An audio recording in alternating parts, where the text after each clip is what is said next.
What's going on, guys? Welcome to Hustle or Stay Basic Season 2. I'm your host at KG the Hustler Carnegie, and today I am joined with the Fem Synergy.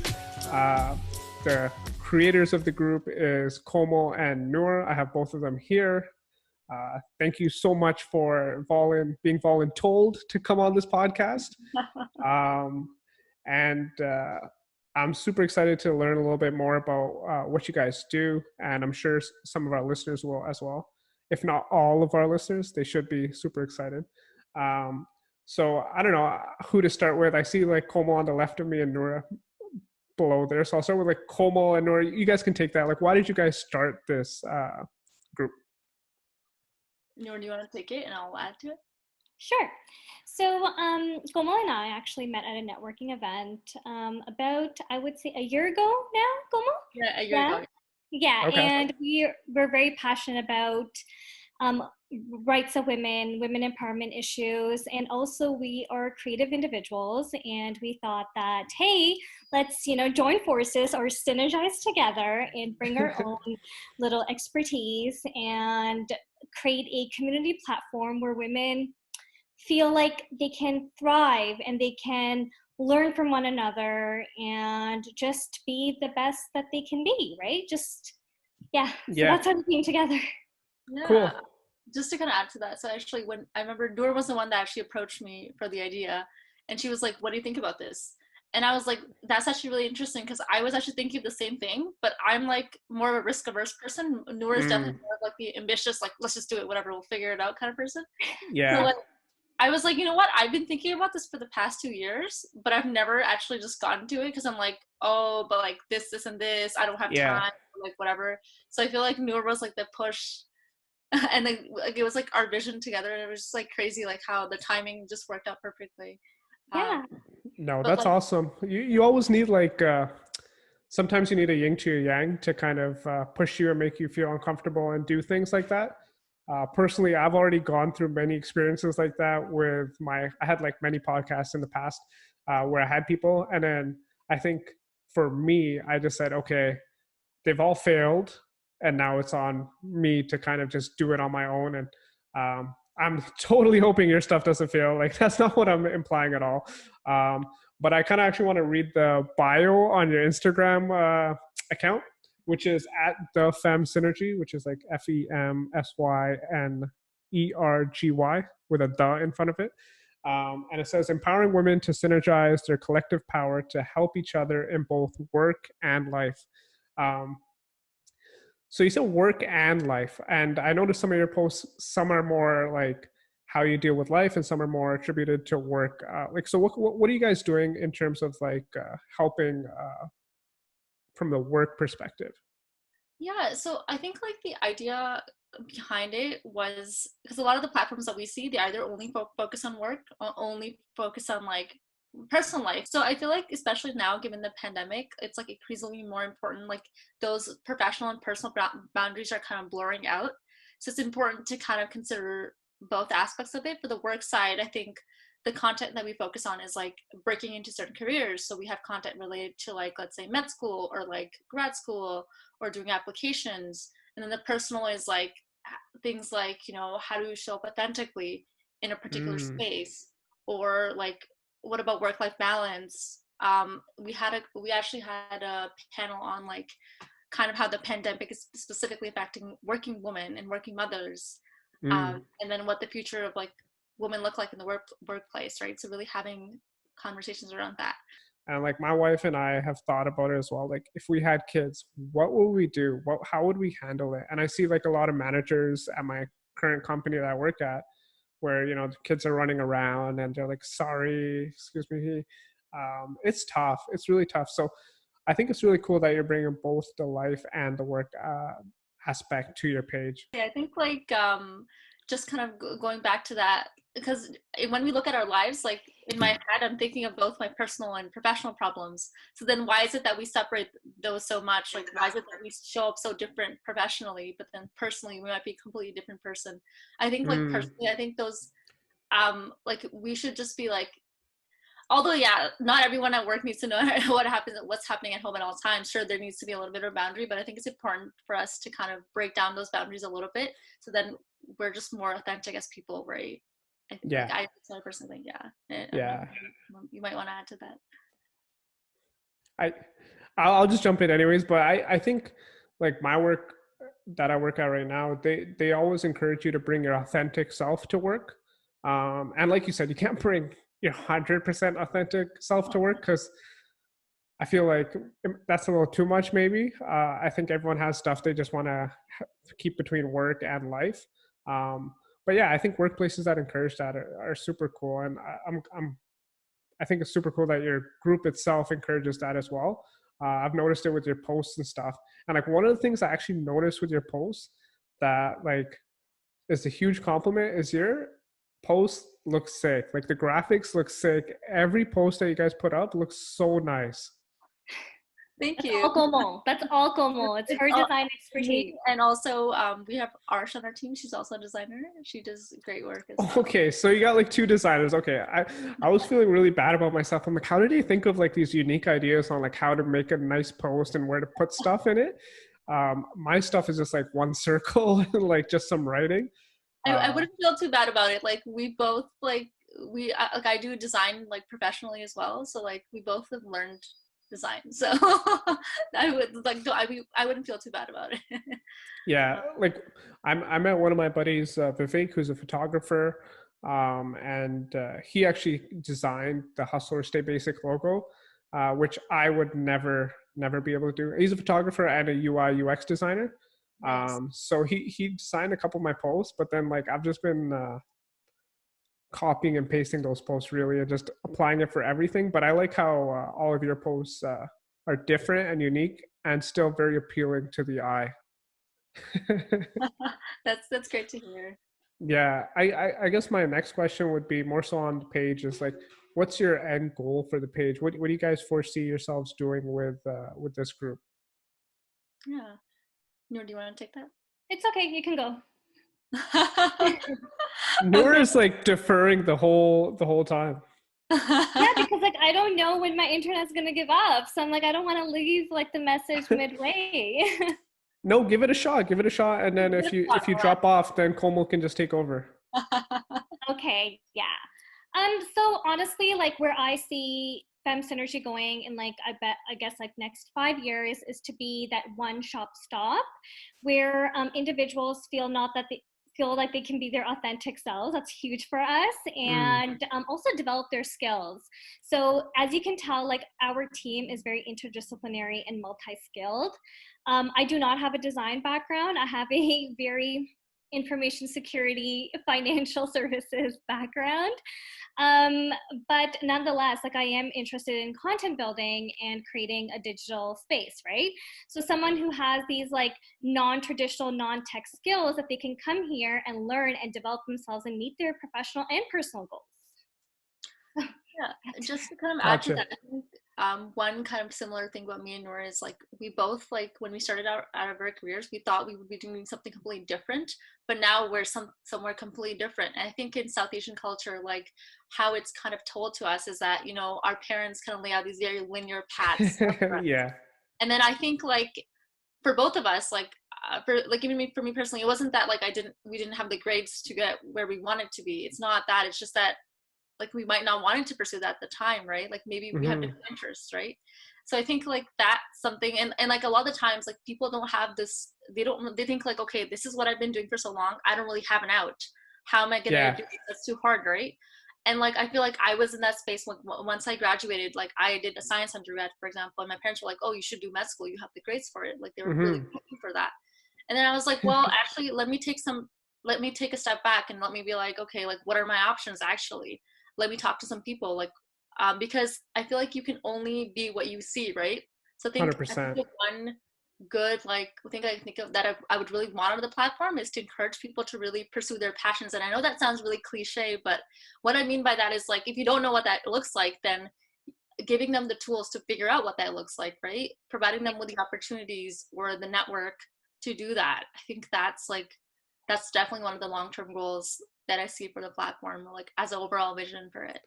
And that's why like our mission is like what we've been doing the past few months is actually showcasing these individuals that are from these like non-traditional careers. We have this series called Femme Fridays, Yep. and where we actually like to feature people that just took that non-traditional path. These are ordinary people that just, you know, took the plunge and did something different than their education background.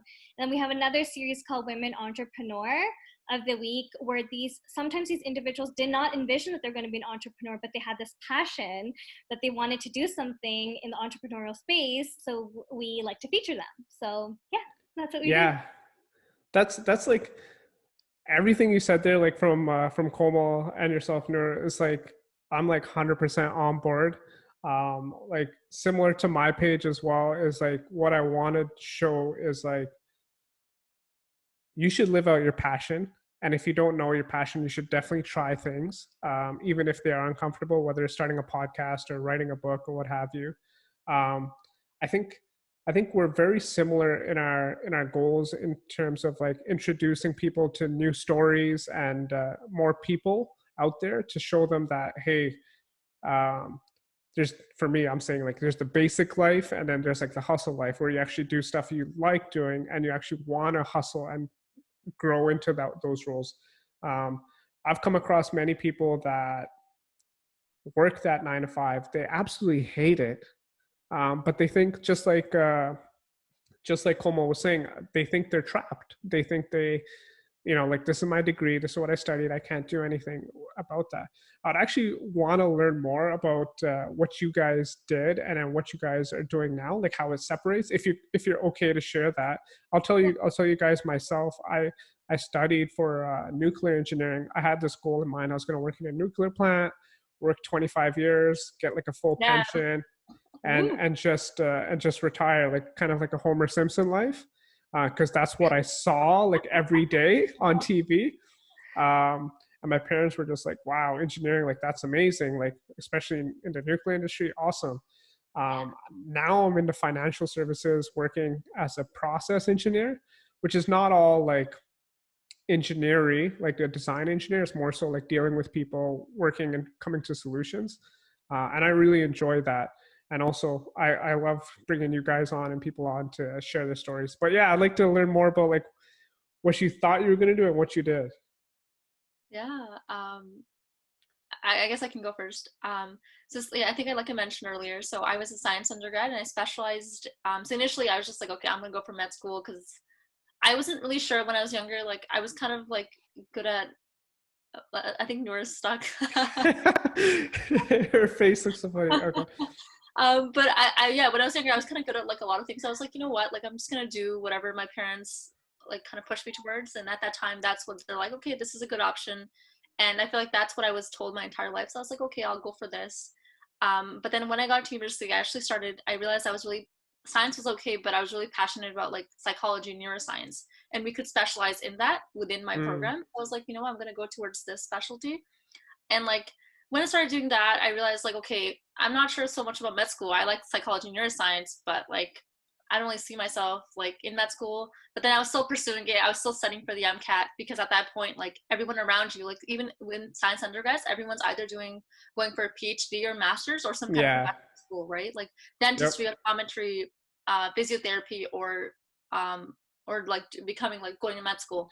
There's like not really that many options. It's still very traditional in that sense, right? So I think even then, like when I was doing my thesis, up till then, I was still like, I'm not really sure. But then when I was doing my thesis, I kind of, there's this opportunity for an idea to kind of apply technology to enable people better in that setting. So basically I was working at a clinic. So we were employing like CBT, cognitive behavioral therapy, to patients with ABI. And I kind of had this idea of, because they had a lot of trouble retaining their homework and like sticking to their homework and doing that. So the idea was it wasn't my idea, it was someone else's idea, but I helped with the project to really digitize physical CBT and do that to patients. And we pitched that startup idea to an incubator. So I kind of started working on these like tech problems. I was like, well, actually tech can be used to make this process more efficient, because academia in general is very old school. The way they still research is very old school, actually. You'll be surprised. Like when I came to tech, now that I look back to it, I'm like, actually, that was very old school. And that kind of like planted the seed for innovation in me. And I was like, wait, like maybe there is an intersection between like psych and tech and business that exists, because I've always been kind of generalist. And that's how I kind of came across so actually how I kind of came across my current career was that I was working at a job that I didn't really like, and I just like quit it. And then I was like, you know what? It was like a retail job. It wasn't anything too serious. But I was like, you know what? I'm going to take a random trip to Ottawa for this event. And I actually linked up with one of because I posted on Instagram, and then I linked up with one of my older friends there. And she was like, you know what? Like, do you want actually, we haven't seen each other in so long. Let's just talk. And I actually found out about UI UX through her. And she was like, because initially I've heard about it, but I never knew that my skills could be applied there. And she was like, actually, that makes sense. You could do user research because you have that research background from your academia. And she connected me with her sister, who's really big in the space, who knows a lot about it. And from conversations with her, she told me about a Slack channel. And through there, I got a job. And then like I started my master's. So right now I'm doing my master's in UX and data science. And I'm also working in the field. So I feel like, like just that one conversation actually changes the entire trajectory of my career.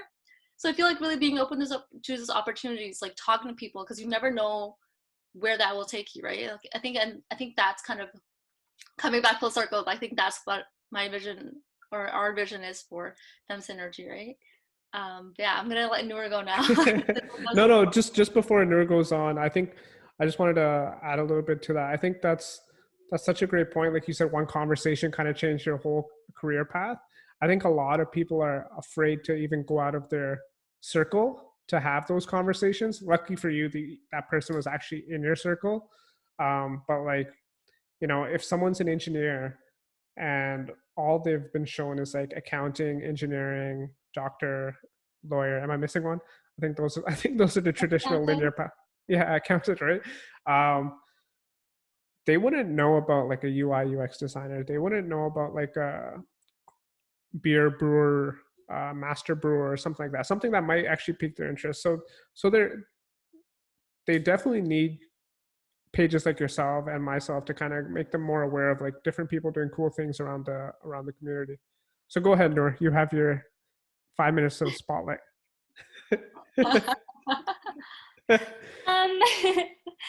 So before my internet gives up, so basically I went to school for public policy, and I thought I was going to change the world by working for the UN and advocating for women's rights.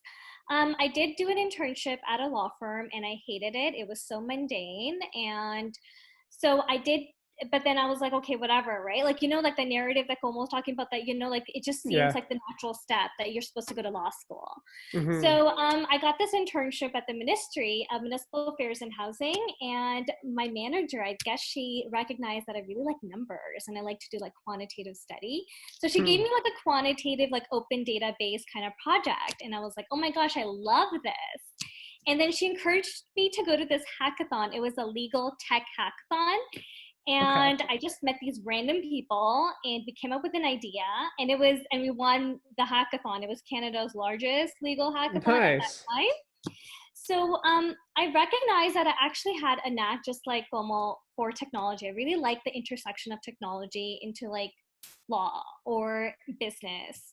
And I also really like to speak a lot, and I'm a huge I like to be that bridge between the tech component and the legal or policy component. So yeah, I did that, and I thought it was so super cool. So as a result, I started taking some data analytics courses right after university, and I was like, no, law school, I'm just gonna put on the back burner for now. And I got a position at my current job, which is at BMO. And yeah, at BMO, I also do some quantitative stuff. I do metrics and insights, and I just really like it because it's numbers, and then you can make an impact through numbers.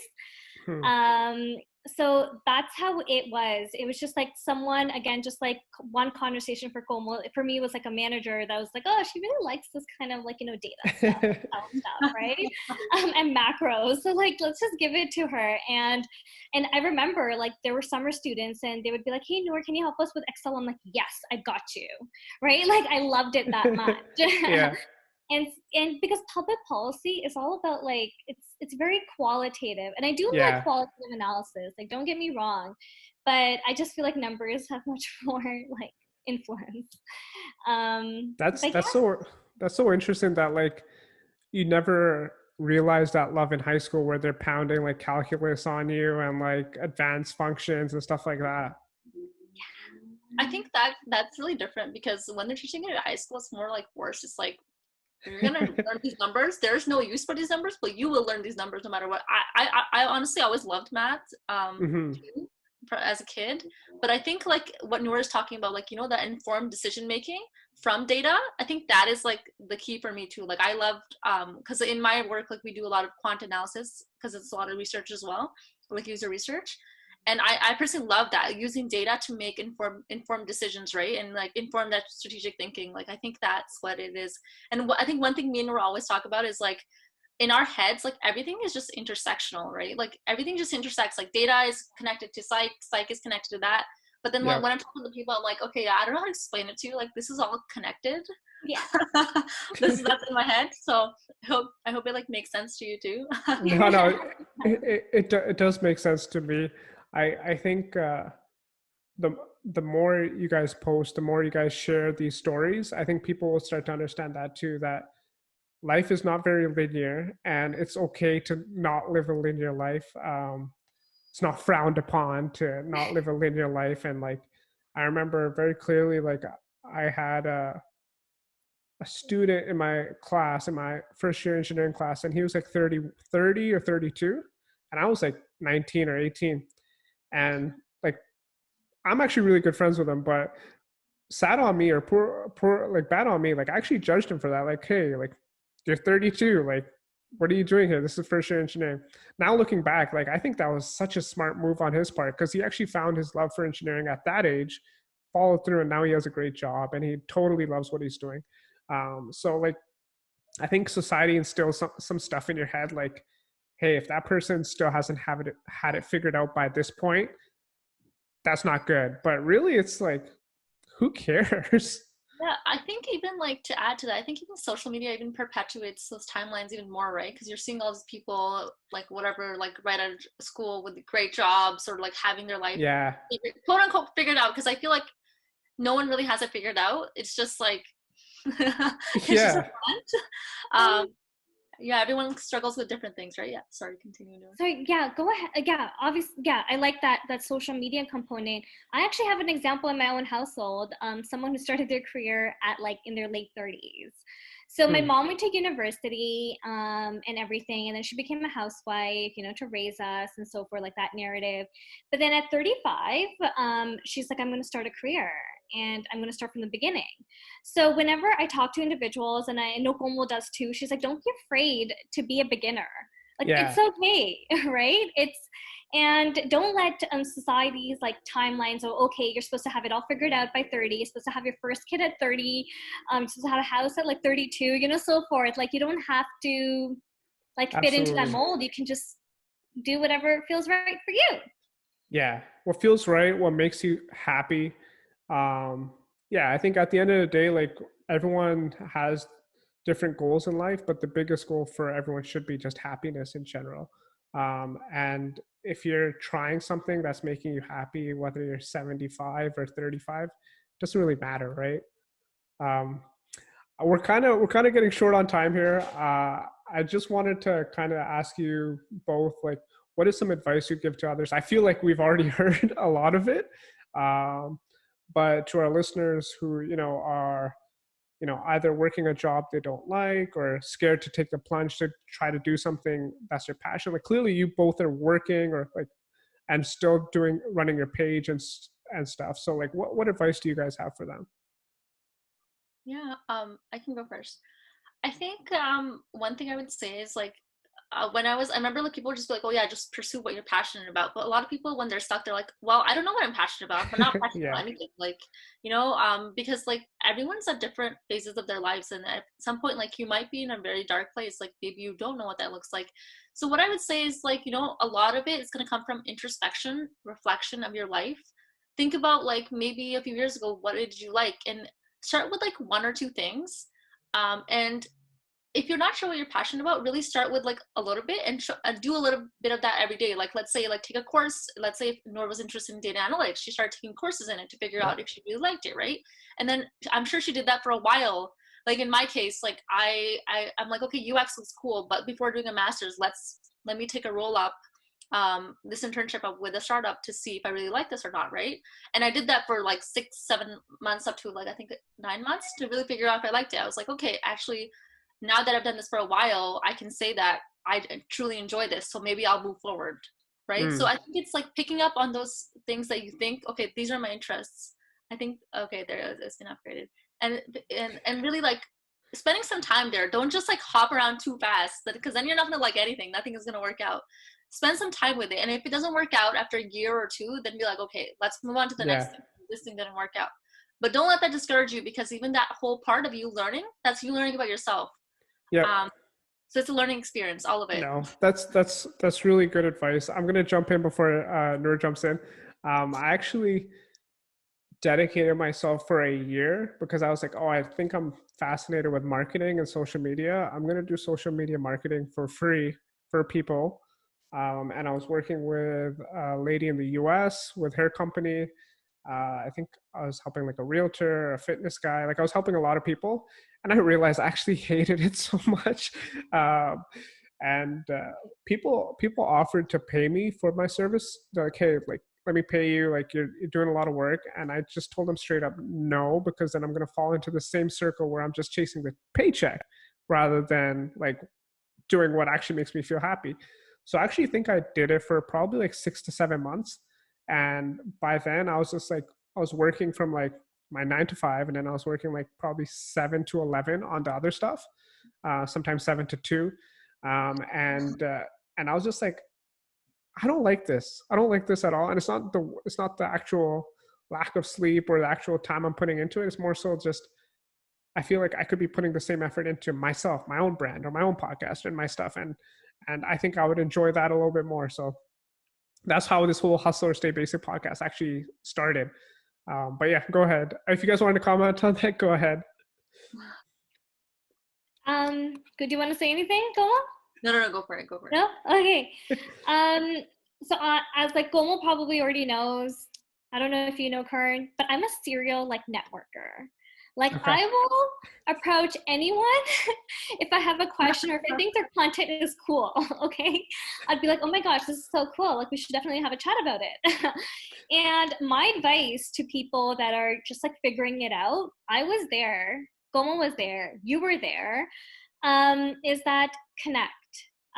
Is when you connect with people, you learn about their journey, their story, and what they're doing.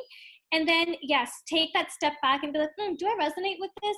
Do I find this is cool? Is this something that I would like to do in my life? I'm very outspoken and outgoing. So that is a skill that I actually developed over time when I was doing this networking. And also ask educated, like, questions. Like, be prepared when you're having these networking or coffee chats. Take the time to learn about the individual, and take the time to also reflect on what you want out of the conversation, right? Like, what do you want to like learn from the other individual? So yeah, that's how I'll say. I'll be like, connect. That's really good advice in terms of like actually going prepared, because like you could easily network with 100 people and just come out with like, they like football and their favorite color is blue, but I don't know too much about like what they do, why they do it. And like, I totally agree. If someone's making an effort to meet up with you, you should also do your side of the bargain and take some effort to actually learn about what they do, so you have some meaningful conversation. And it has to be value added for them too. Like I have a mentor, and whenever we have our mentorship calls, she expects that she's going to definitely get some value out of this conversation, right? Like she wants to also like get something out of it. I also want to learn from her. Yeah. So we have this kind of like relationship where I'm learning from her and she's learning from me, and then so like I really enjoy that. And I say that if you do have an opportunity to connect, and as Komal said, try it out. Like I hated the law firm, like hated working at the law firm.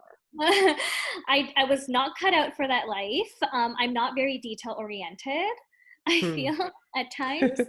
I'm a planner. I'm a macro planner, not a micro planner. So yeah, that's what I figured out when I actually did the thing, right? Like did the role. So yeah. Cool. I'm just gonna wrap it up here. Thanks so much for listening, guys. Please follow at the Fem Synergy. Go check out their page. Thank you, Komal and Noor, for coming on. I really appreciate it. And thanks for listening.